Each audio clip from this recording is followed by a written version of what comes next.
मिथिलांचल में छा गया। अभी आप सुन रहे हैं थाइरोसो से माँ दुर्गा एक्सप्रेस की शानदार प्रस्तुति। रोजे रोजे बॉर्डर पर होई छै लड़ाई, गे होई छै लड़ाई।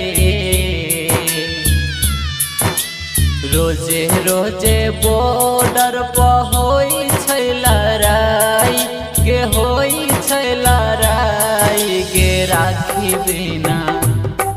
गे राखी बिना सोना लागे छै कलाई, गे राखी बिना सोना लागे छै कलाई।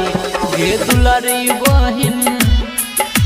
दुलरी बहिन एना मुँह नहीं फुलाही, गे दुलरी बहिन एना मुँह नहीं फुलाही।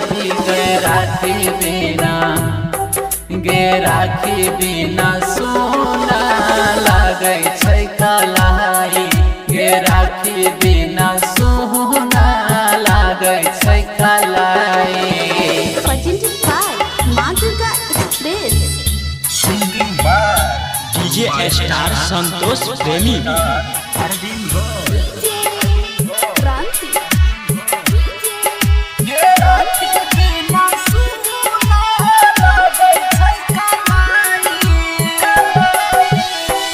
तू ही बोले बहिन घर के नायो, छोड़ के हम बॉर्डर गे।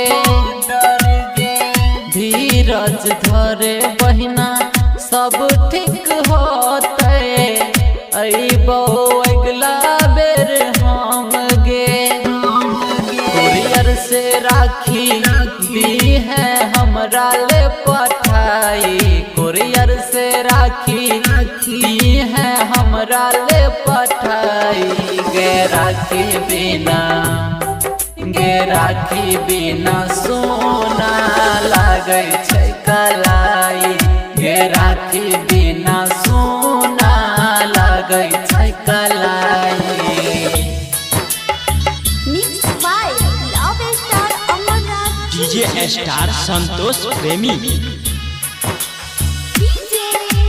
क्रांति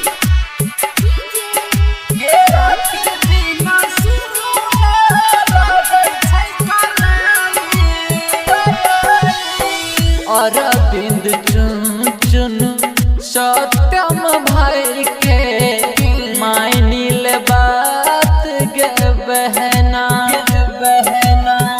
धूल चटेबे उड़ै छै फर फर, पाक नेपाल और सेना।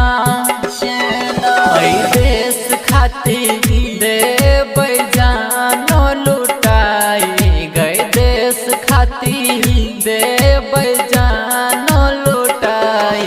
गे राखी बिना